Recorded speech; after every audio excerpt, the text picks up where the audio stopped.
For 16 years since the release of Deadly Alliance, Ed Boon's way of handling character endings involved a disembodied voice stating the accomplishments of each character, thus creating a vibe consistency between each arcade ending. With Injustice 2, that tradition changed, being replaced by each character narrating their own ending. This is the way Boon would represent character endings from here on out, the system continuing in both MK11 and MK1. You're watching Rail Deal Games, and in this Rail Deal ranking video, I'll be ranking each Injustice 2 character ending from worst to best. I'll be basing my judgment on the voice acting for each ending, background artwork, and story themselves. With all of that established, let's dive right in. Number 38. Dude, I cannot even describe what it felt like. Sure, yeah, I was just the noob in the crew, but what, you think I'd ever let Brainiac kill Batman and what, blow up the world? No manches.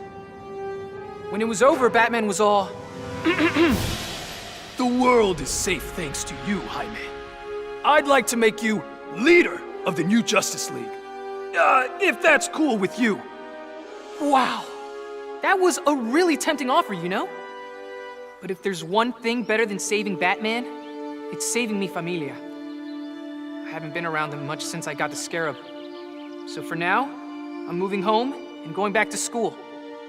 And if this so-called normal life doesn't work out, there is always the Justice League. The voice acting in this ending is quite good, and the writing is consistent with the character in question. I just am not super into adolescent-sounding characters, especially ones that are written in the same archetypal style as Blue Beetle here. Number 37. So much for heroes. Brainiac had barely hit the floor when the arguing started. Should we kill him? Keep him alive? I couldn't watch them go to war. Not again. So I ran. Into the Speed Force. Brainiac wanted the universe to himself, so I dropped him off at the end of history. But I still kept running. I needed to be alone. Then I heard a familiar voice. It was Jay and the other speedsters. A crisis is coming, he told me.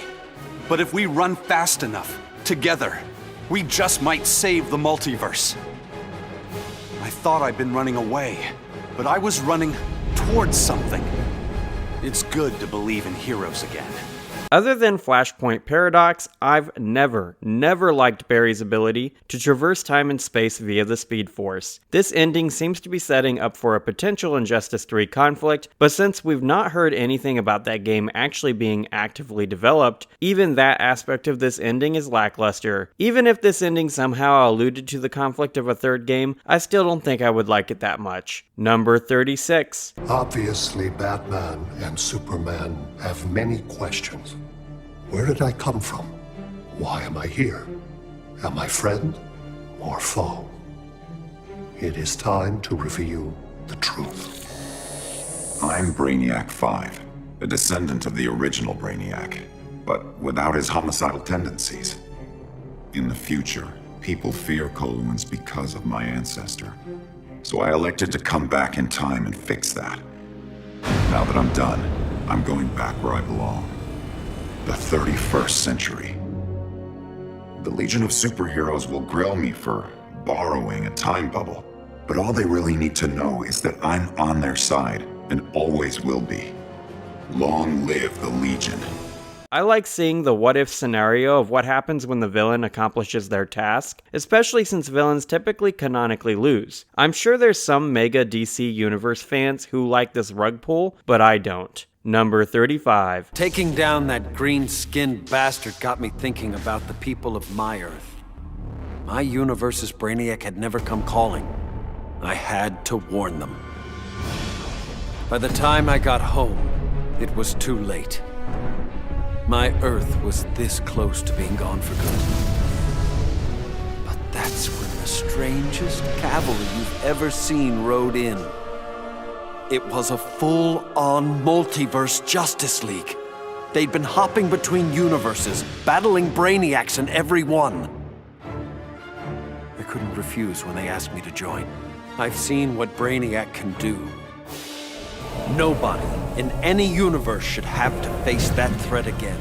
Maybe it's because of the MCU, but multiverse stuff just doesn't hit the same for me anymore. I like the idea of how a multiverse provides multiple continuities for creatives to work with, and in that sense, they're good. The point where they become bad is when they are interconnected, as that aspect often provides writers justification for just bad writing. I'm not a fan of this Green Arrow ending because of how heavily it focuses on a traversable multiverse. Number 34. I arrived in this realm accidentally. Driven here by magic unleashed as I forced Kotal Khan's retreat from Earthrealm to Outworld. I was seeking a route home when Brainiac attacked.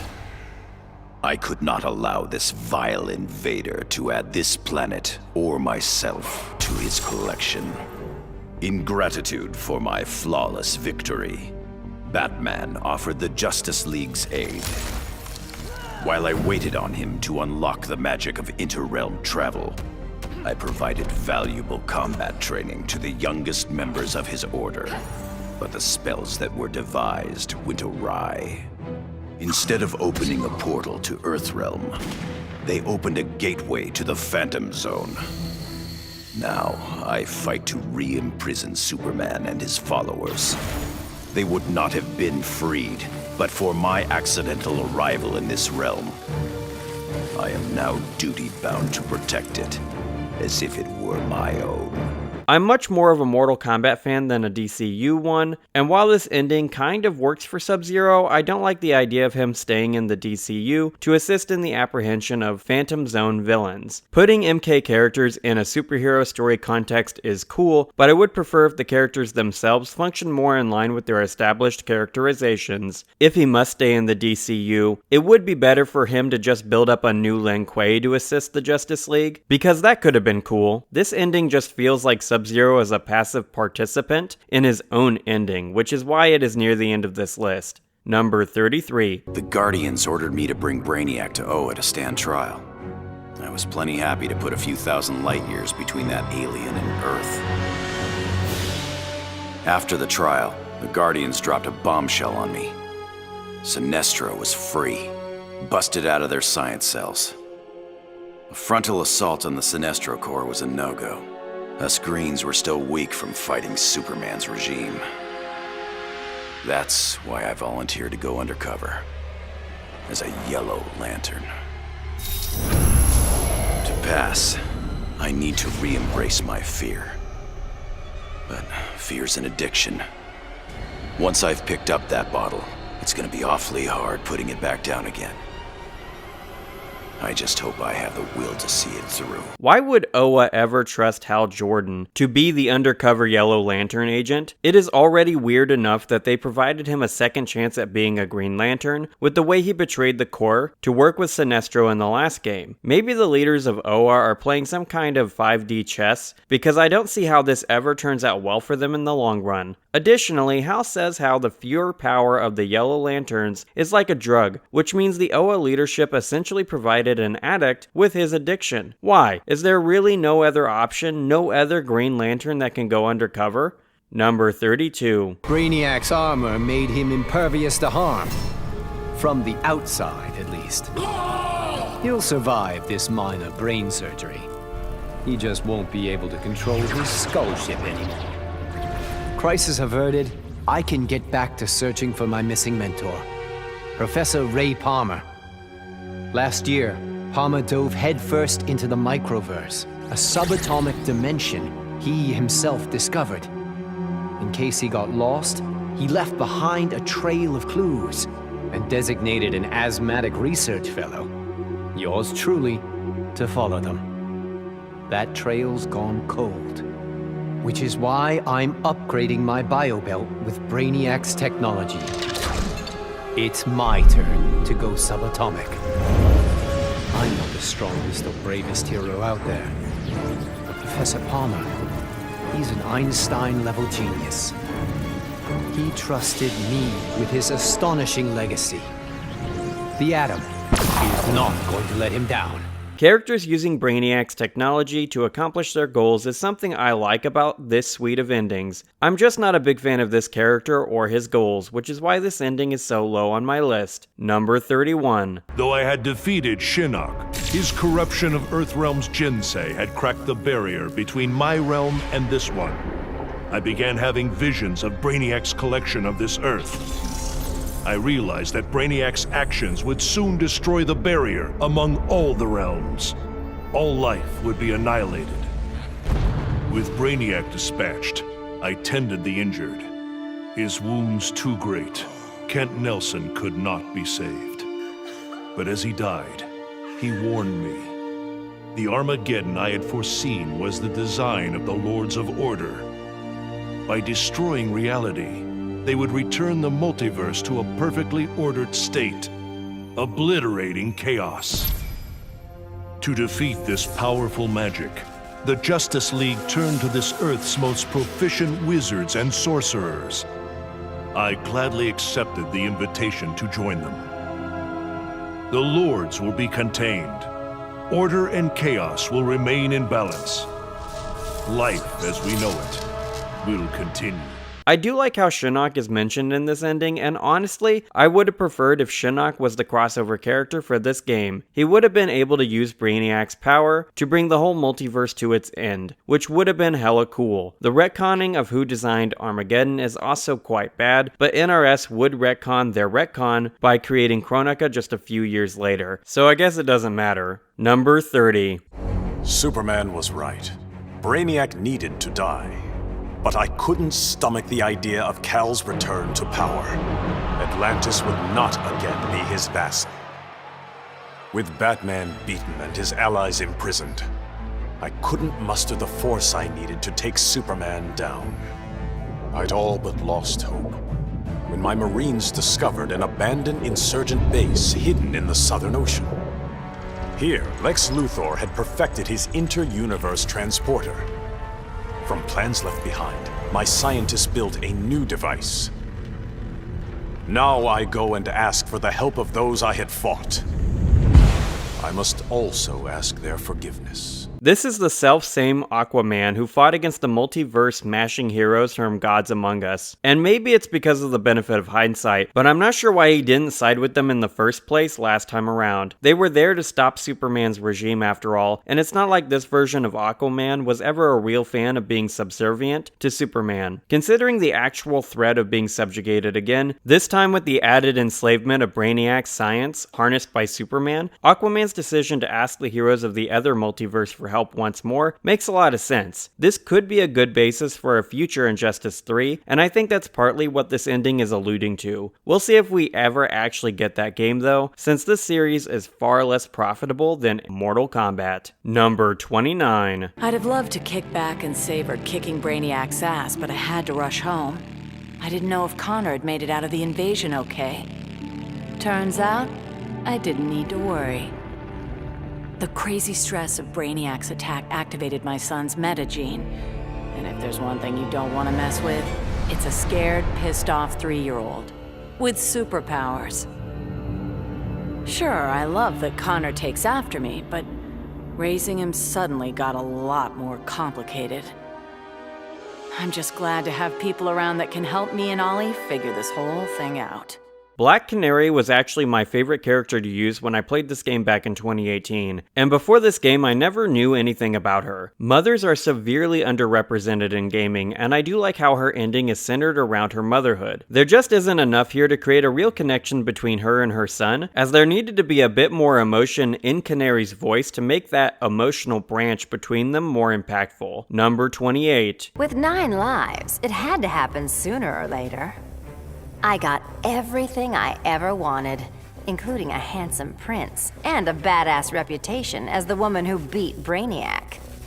And I must say, I was bored to death. Bruce and I worked better when we were forbidden, when the masks were on and the claws were out. That honeymoon was over, so I did the best thing for both of us. I'm not sad. I didn't become Catwoman to bag Bruce Wayne. I don't ever want to rely on anyone but myself. I'll go where I want to go, take what I want to take. And never, ever look back.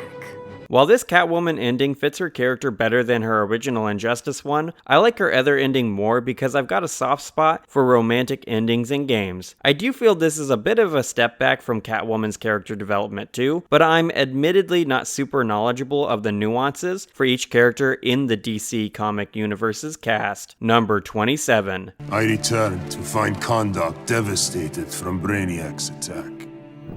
My beloved queen was dead. I brought her broken body to the Lazarus pits, intent on her resurrection. But my entry was barred by Ra's al Ghul. He offered a trade, access to the pits in exchange for my aid in bringing him to power. Ra's admired Superman's regime, but felt it should have gone further. While I have no love for Ra's, I accepted his terms. I will pay any price to again feel the embrace of my dearest wife.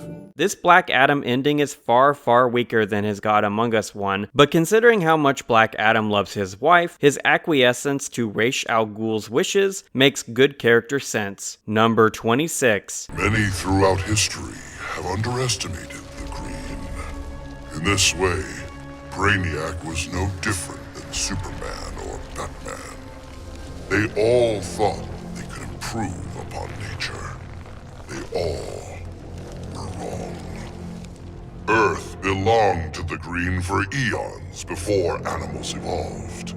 Now, the trees and plants will remind these animals upon whose planet they reside. When the next crisis comes, nature will protect itself. I stand with the Green, and the Green alone. The Green actually comes after the evolution of some animals, if my knowledge of science is correct, making Swamp Thing's assertion that the Green existed before anything else just factually incorrect. It wouldn't be the first time someone in a position of power acted on a falsehood though, and this is a good ending for the character in question. Number 25. The Lords of Order believed Earth couldn't be saved, that only Brainiac's evil could restore order. I knew refusing the Lord's fate would anger them, and that they'd try to destroy me. Anyone else would have nowhere to run. Fortunately, I still have friends in low places. The House of Mystery guards the helm. Zatanna and Constantine's spells conceal me from the Lords. But it was John's daughter, Rose, who gave me the greatest gift of all. My wife, Inza, returned to life and in my arms again. For the first time since taking up the helm, I don't know what tomorrow will bring. And that is perfect. I sometimes try to imagine what it would be like to know the future at all times, and honestly, the ability to do that would be quite hellish. The reason life can be enjoyable is because of the unpredictable things that happen as we travel through it. Dr. Fate getting his wife back and being freed from his curse marks this ending as being the first on this list I think is truly wonderful. Number 24. Brainiac stole Atlantis. For that, I could have thanked him. But that wasn't enough. Arthur Curry's kingdom had to be wiped from history. Forgotten. Lost. As it should be. I found just the place, guarded by Earth's most savage predators. Once upon a time, Arthur Curry killed my father. Now that I've killed his kingdom, all that remains is to kill the king himself. Only then will I consider my father's murder avenged. Only then will I rest. And what of Aquaman? Does he come forward to avenge his own people? No. He hides behind an alien and an Amazon. Let him. It won't save him. Compared to that alien freak Brainiac, these three will be fish for the slaughter. And when they're dead, the world can thank Black Manta. I don't see how Black Manta is going to fight against Superman, Wonder Woman, and Aquaman on his own, but I wish him the best. This ending places so high because Black Manta's voice actor just does an awesome job with his lines, and the storyline of this, while clearly ending in Manta's death, is quite cool. Number 23. That felt good. Titanium composite hollow point bullets with a C4 kicker. fastest, most explosive ammo in the world. I made them myself. With the invasion over, Bruce and Superman started fighting again. I wasn't down with either of them. On the one hand, the regime's right. Scumbag murderers and rapists deserve to die. But on the other hand, I'm no fan of government authority, especially the dictatorial variety. So while the world's finest fight each other, I fight for the people. The weak, the innocent, anyone who can't protect themselves. When they cry out for a savior, I'll answer. As for the criminals who threaten them, they need to know that their actions have consequences. That the Red Hood is coming for them. The Red Hood's middle opinion regarding the extremes of Superman and Batman is where I personally sit myself. Some people don't deserve a second chance at life if the crime they commit is so heinously severe. The issue with this ideology is the question of who should have the right to determine that threshold. I like that Red Hood's ending posits these ideas and forces us as the audience to reflect on them. Ethics and morals are complicated, much more so than Batman and Superman's idealized opinions. Number 22. The Professor and me worked our tails off to control our powers, but Stein figured out the only way to beat Brainiac was to lose control. I correctly calculated that overheating Brainiac's engines would weaken him, but the quantum disruption we created caused an unexpected chain reaction. The Skull ship exploded, and every city Brainiac stole from Earth was obliterated. Metropolis, Coast City, all of them. We thought we'd finally be the big heroes, the ones everyone looks up to. But in our hubris, we lost sight of the hero's duty, protecting others at all costs. And we can't make that kind of mistake again. But still, if you ever need us, Batman, we'll be here. The way Injustice 2 plays around with the tropes and archetypes of Boone Arcade ending design is quite good, and this is the first ending I ever encountered that was addressed directly to someone else. This isn't the only ending designed this way, as we'll see later, but it is more direct than the other upcoming one. They are talking directly to Batman, and you can imagine that he has no sympathy for them, despite the fact that they saved more people in the long run. If Firestorm didn't kill Brainiac, he would have destroyed every living thing on Earth, but when they do, they kill literally millions, if not billions, of people. You really gotta feel for these guys too, since they both will be so traumatized from this event for the rest of their lives. Number 21. My punishment of Brainiac's crimes had unintended consequences. His death disabled his ship. Billions of collected souls perished. I did not know they could be restored. Their deaths unleashed such rage. My Red Lanterns were overwhelmed. They drove me from Ismalt. They would have killed me if not for Proselyte. The emotional entity offered me compassion, not rage, in the face of my grave error. I now understand the emotional spectrum requires balance. My Red Lantern's rage must punish the worst offenders, but it cannot blindly consume those who deserve compassion. This game is my first encounter with the Red Lanterns, and I like the premise of them. The idea that they punish the object of others' rage is quite cool. I don't read the comics, so I'm not sure if I'm missing some serious details here, but the Red Lanterns seem like a good force of justice in the universe when it comes to threats like Brainiac. On lower scale instances of rage, I'm sure the same isn't true though. It's kind of funny Atrocitus's ending is essentially the plot of Inside Out, as he learns the importance of balance in terms of emotional expression. Number 20. Of all the men I've charmed, Brainiac was the most useful. With his help, I finally slaughtered the so-called heroes. Then, I whispered in his ear, "Collect every last city on Earth, and I'll give you a kiss." And he did. Every last city, I finally brought human civilization crashing to the ground. As for Brainiac, he got the kiss he deserved. But he was just a fling. After all, I was going to be busy leading the Green. I should have known there'd be some competition. Swamp Thing's sympathy for humans makes him weak. The plants know I'm their real guardian. And when the leaves settle, there will be no doubt. This world is mine.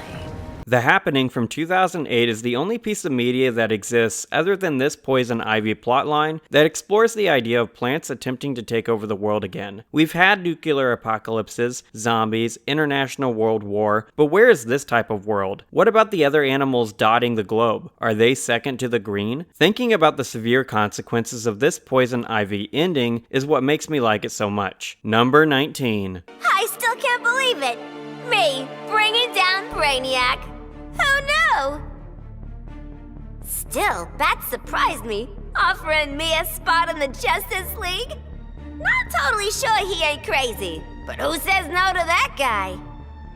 You know, being good feels good. But every now and again, every once in a while, I get this irresistible urge to go out and bash some heads! Hopefully being good will stick long term. Till I'm sure my kid Lucy's still gonna know me as her crazy Aunt Pauline. Maybe someday I can give her the real scoop. Harley Quinn is my favorite DCU character, and her redemption and rehabilitation arc when she's free from the Joker's abusive clutches is one of my favorite comic book-based storylines. The way she allows her child to live away from her makes her better than 90% of parents out there too, since she genuinely puts the needs of the child over her own emotional wants. It's the type of maternal sacrifice I wish we would see more in video games. We get dad characters and fatherhood-themed storylines, but where are all the moms at? Number 18. Bruce Wayne was my father, and it's no secret I hated him. But despite all that, he sacrificed himself to save me, giving me the chance to stop Brainiac permanently. I was so obsessed with escaping the Bat's shadow that I never appreciated what that symbol really meant. Not until I saw it stained with my father's blood. My blood. This symbol is my legacy. A legacy of vengeance. My name is Damian Wayne, son of Bruce, grandson of the Demon. I've been called Robin and Nightwing.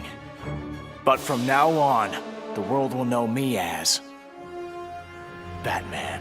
Damian Wayne revering his father and becoming the Bat himself is pretty unbelievable, but cool nonetheless. It's clear he still sides with Superman though, so I guess it isn't too out of character for Damian to corrupt another legend with his brutal tendencies. Considering the optics of what just the common person would know about Batman and Robin's personal relationship, I bet there's some major whiplash when Batman just starts murdering every criminal he comes across. Number 17. I vowed to protect the Earth. But to guarantee its safety, I need to expand my vision. Brainiac's ship is the ultimate weapon, but in my hands, it can be so much more. Millions of civilizations await rebirth in Brainiac's collection. I'll find the bravest and strongest warriors among them, and I'll start a new regime. No, a new legion. The Legion of Superheroes. With it, I'll bring peace not just to Earth, but to the entire universe. And the universes that lie beyond. Superman going on a conquering kick is what I really like about this ending, even if it doesn't reference his ending in the main campaign of the game at all. It would have been nice to have a frame where Supergirl and Batman were being mind-controlled by him to assist in his colonial campaigns, but I'm also content with the idea of him converting each of Brainiac's captured civilizations into banks of soldiers for him to draw on for his future wars against other worlds. Number 16. Brainiac's attack left the world devastated. Thousands dead, many more thousands homeless. When President Kane asked that I head up the emergency response, I couldn't refuse. The job's demands require that I leave the Justice League in Barry's and Hal's hands. Together they're molding the younger heroes into a force for good, unlike any Earth has ever seen. But I'm only semi-retired. Behind the scenes, I've been preparing for Superman's return. Kal swore he'd escaped from the Phantom Zone. I'd be foolish not to take him at his word. This is such an excellent ending for Batman. Becoming more focused on rebuilding and preparing for Superman's return is a better use for his time than fighting petty or cosmic criminals. The way this ending sets up a new Justice League would be interesting for Injustice 3 to explore and opens up the potential roster composition of that game quite well. Number 15. When it comes to magic, even Brainiac has a lot to learn. He thought he could collect the power of the Enchantress, so I let him have it. And sure enough, the old witch ate him alive. It was over. Brainiac was beaten, but even more miraculously, the Enchantress was gone. After years of that witch feeding on me, torturing me, corrupting me, I'm free. No more aliases, no evil alter egos. I can just be June Moon. I got my old job back at the design studio. I even have a date this Friday. Piece by piece, I'm rebuilding my old life. Once I've... No! Get out of my head!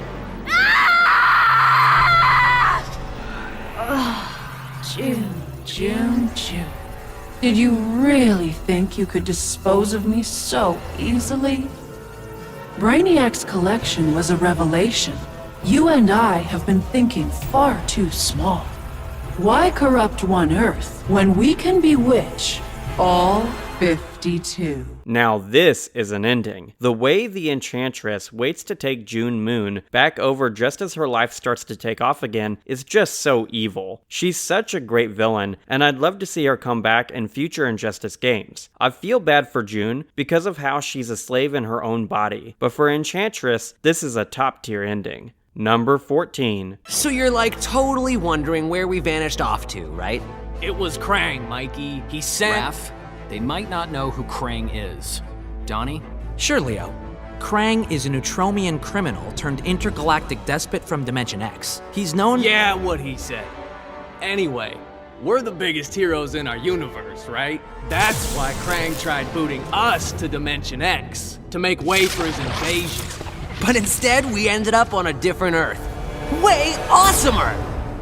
Krang sent us across the multiverse to a universe vibrating on a unique frequency, which is a macrocosmic constellation of... Enough with the technobabble, Donnie. Chill, Raph. Anyway, it shouldn't have surprised us that this new universe had its own intergalactic despot. We knew we had to stop Brainiac or else we... Just skip to the best part, bro. Once we whoop Brainiac, I asked that kooky clown lady where to get a good pizza, and she's all... Let me get you Toidles the super salty pizza. I swear on my life that pizza was the Scrum Diddly. Krang thought he beat us, but in the end, his whole plan backfired. The super salt on Harley's pizza? Edible nanotech called 5U93R. It temporarily augmented our physiques and durability. Plain English, we became Ultra Turtles. Krang didn't stand a chance. Yeah. You could say this little adventure gave our turtle power one shell of an upgrade. Oh, Mike, lame. that was so lame. Epic fail. Even Shredder's funnier than Are you serious? that. That was terrible. Whatever, dudes. That was funny. The way the brothers interrupt each other, eat pizza, and save the day is excellent. Each brother has their own voice too, which shows how the NRS writers were at the top of their game around this time. I'm happy the Turtles are seeing a bit of a resurgence in the gaming sphere, with how Shredder's Revenge and the Cowabunga collection were so well received. I'd love to see them star in more games, honestly. Number 13. The befuddled look frozen on Brainiac's dead face is a vision I will always relish. Even as I ripped the head from his body, the alien couldn't believe that an ape was taking his life. I quickly mastered Brainiac's technology, exponentially increasing my telepathic power. Then I enslaved Earth's humans, finally relegating them to their proper place. But my victory over those vermin was only the beginning. Now, fully in command of Brainiac's vast powers, I am the greatest conqueror the universe has ever seen. All worlds will kneel before Emperor Grodd. Considering Grodd's increased intelligence and telepathic ability, I like how he uses Brainiac's power to dominate humanity and every other civilization in the universe. It's honestly a better Brainiac ending than Brainiac's himself. A gorilla with genius-level intellect is a seriously terrifying thing, which is part of the reason I do like Grodd and his ending so much. Number 12. Hungry for his blood, I prepared to claim Brainiac. But the alien, desperate to save his life, sputtered out an offer. Brainiac said that if I spared him, he'd deposit any of his collected beings I wanted on a world of my choosing. There, I could pursue them at my leisure. So now I hunt, free from Wonder Woman's interference. With each kill, I glorify the goddess. As for Brainiac, of course I didn't abide our agreement. I'd never given up on killing him. A true huntress always catches her prey. The suspenseful music combined with the voice actress's stalking voice really add to the predation vibes of this ending. I like the idea of a character so fixated on hunting and killing that they relish being left on a world where they are free to do that without penalty. The way she turns Brainiac's head into a shrunken charm is a great touch too, and even though Cheetah is usually a big joke in DC products, including this one, this ending makes me like her a bit better. Number 11. Somehow Brainiac shanghaied me on a slow boat to this universe. Bastard had big dreams about me being in his collection.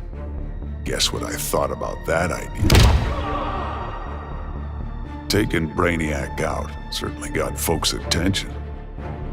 I got a lot of offers to stick around, but I got bored quick. Megalomaniac villains and tights-wearing heroes really aren't my thing. What's it they say? Home is where the heart is. But when I got back, things just weren't the same. The Bureau felt too small. It was time for me to hit the road. Africa was totally the right call. Wide open spaces suit me.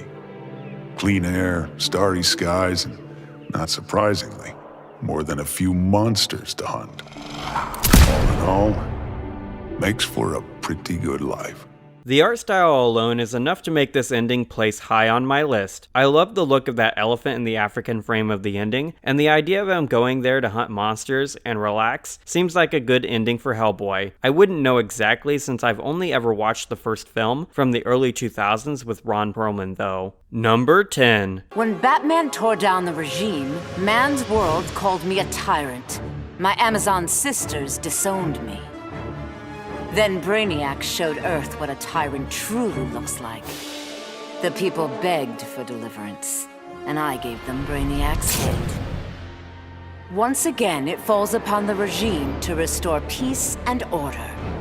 Batman and the traitors who followed him will be punished, even Kara Zor-El. Then, I will return to Themyscira and deal with my sisters. If they do not heed my commands, they will bow to force. So says Diana, Princess of the Amazons, Slayer of Brainiac. If there's one corrupted hero I like more than Superman, it's evil Wonder Woman. The relationship of these two superpowered tyrants makes for a truly awesome rogues gallery for Batman and others to be up against. Wonder Woman taking back the systems of power she supported before the regime's fall is perfect for her, and once she regains her seat at the head of the Amazons, she and Superman will live a long and happy life together forevermore. Number 9. My hands still shake when I remember Brainiac's collection of Krypton. I want to give the world he stole a second chance. But bonding with Brainiac's ship is too risky. I need a safer way to restore our cities. I'm so glad for the Justice League's help. Barry, Professor Stein, they've already taught me so much. Every day, we get closer to reversing Brainiac's collection process. When we do, we'll pick the right star system. What Brainiac ruined will be reborn. Argo City and Kandor, Twin Cities. Survivors. I couldn't save Kal-El, but I will save our people. Supergirl's admission that Kal-El is too far gone to save adds a somber twinge to this ending. Her being able to save the Krypton cities she once knew and loved is truly excellent, and this sets her up to be another addition to the Justice League should another Injustice game ever come out. Number 8. After studying Brainiac's blood, I tweaked my fear toxin to exploit his alien biology. And as I gained control of his shattered mind, I also gained control of his ship. I began to explore Brainiac's enormous collection, soon realizing it was an unprecedented opportunity for study. Billions of species from millions of worlds, each with its own phobias and fears. Now, the Skull Ship is my laboratory. As it glides through the vast darkness of space, its collected beings are subjected to their worst nightmares. With each I study, my knowledge grows. It may take decades, but I will become the universe's greatest master of fear. Oh my lord, this is a horror story I can get behind. There's an I have no mouth and I must scream vibe to this ending that I just love. And the idea of Scarecrow being the arbiter of several hellish pocket dimensions really shows the creativity of the Injustice 2 team of writers. Some characters like Scarecrow just have these awesome endings, and if I'd have to guess, this is the team of writers that ended up doing the MK11 endings too, which are likewise great. Number 7. Brainiac thought he had me all figured out. Said my humanity made me weak. But fighting for humanity gave me the strength to body that punk-ass K'Lhuan. And before he dropped, I took a few things. His 12th level intellect and his ship's data core. I thought the internet was gigantic. But now, I've got the whole wide universe at my fingertips. First up, I put back every Earth city Brainiac stole, starting with my hometown, the Motor City. Then I keep going. Superman wants to secure one world, but I can reboot tens of thousands. Every last one in Brainiac's collection. Gonna be a long trip, but another benefit of my new 12th level intellect is I can reunite with some old friends. Titans together. Booyah. Something I disliked about Raven and Cyborg's endings in the first game is the way their history as Titans is almost completely ignored in each, despite having Dick Grayson's death to reflect on. Cyborg's newfound ability to fix all of the worlds Brainiac bashed while also reuniting with different versions of the Titans is fantastic too, since it provides this Cyborg with an additional element to his redemption arc. Plus, that booyah at the end is just peak Cyborg. Number 6. Who would have ever imagined a sickly boy born in a prison would survive to become humanity's savior? I did. And now, the world is mine. So I say to all prisoners, rise! Come out! Kill your wardens! Make slaves of your guards! Teach them the meaning of despair! We have no more prisons, no police, no regime left to fight. Oh, no one left to fight. Any worthy opponent has already fallen. Dios mío. Perhaps victory can be a prison.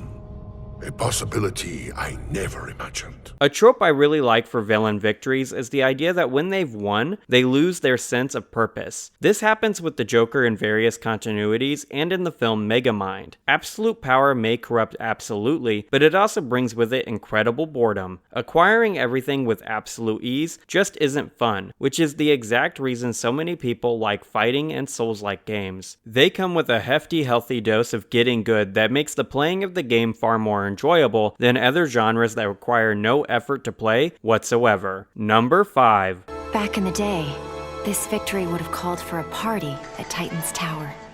The music, the laughter, the mustard with pizza on bottom.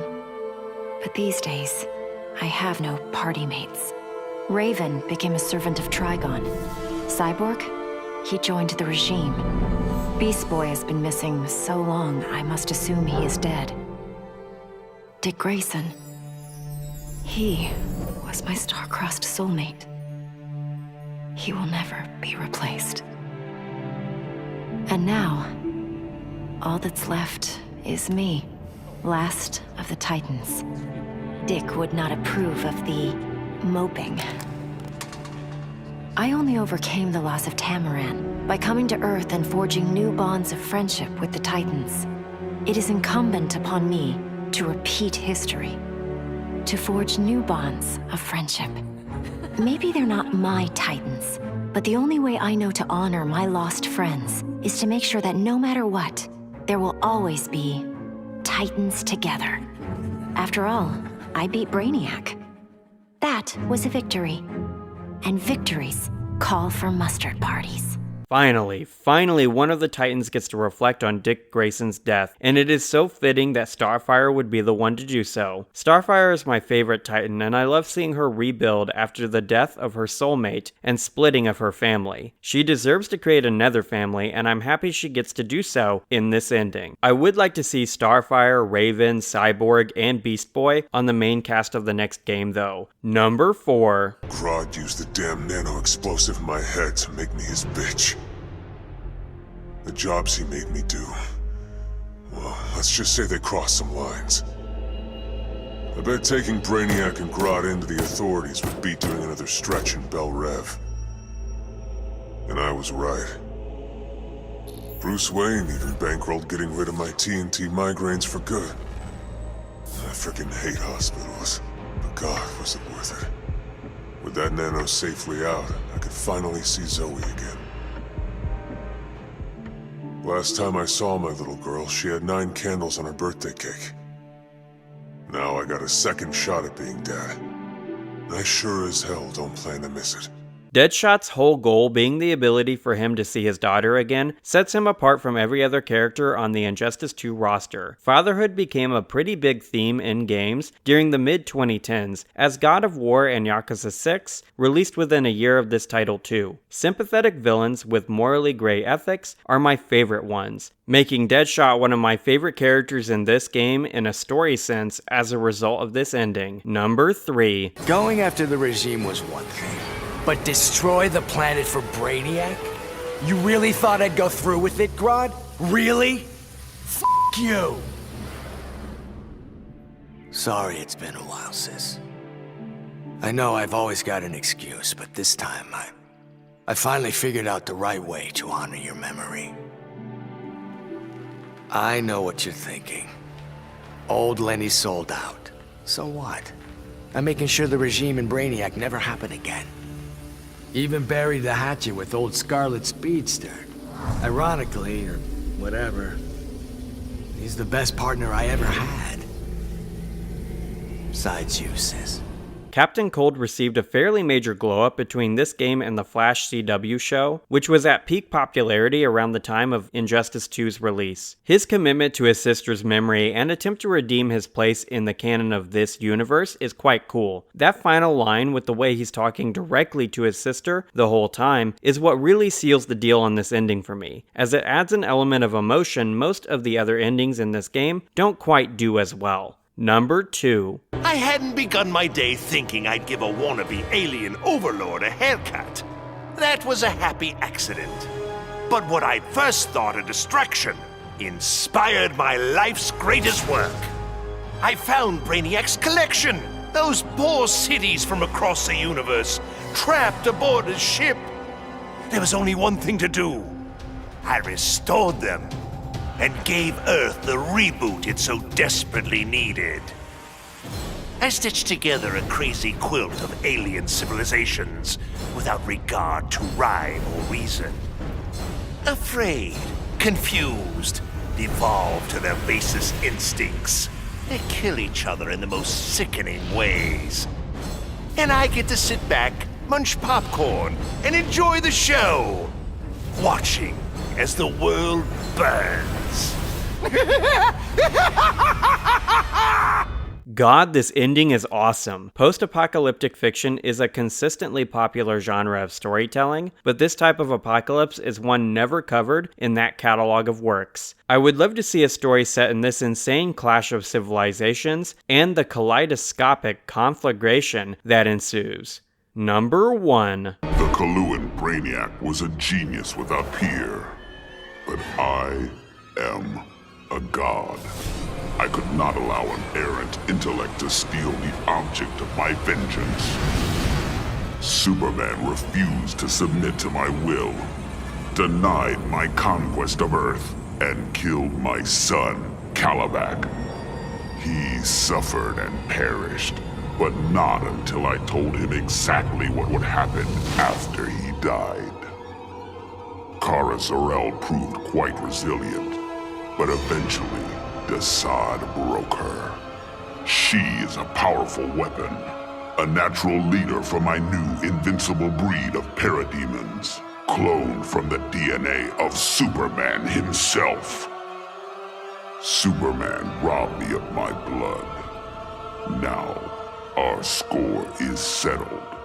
That is the will of Darkseid. Wow, I really want to see Darkseid be the next primary Injustice villain, because he is such a great Superman-centric antagonist. The way he not only kills Superman, but enslaves Supergirl and conquers the universe, likely turning every world into another apocalypse, is a truly evil ending for this game, and that's why I like it the most. And that's the video, my guys. What's your favorite Injustice 2 ending? Let me know all about it in the comment section below, and while you're there, consider liking, sharing, and subscribing. I release a new Rail Deal Gaming video every Friday. If you have a moment right now, you may like one of my other videos on the screen. Regardless of what you choose to do, have an awesome day, gamers.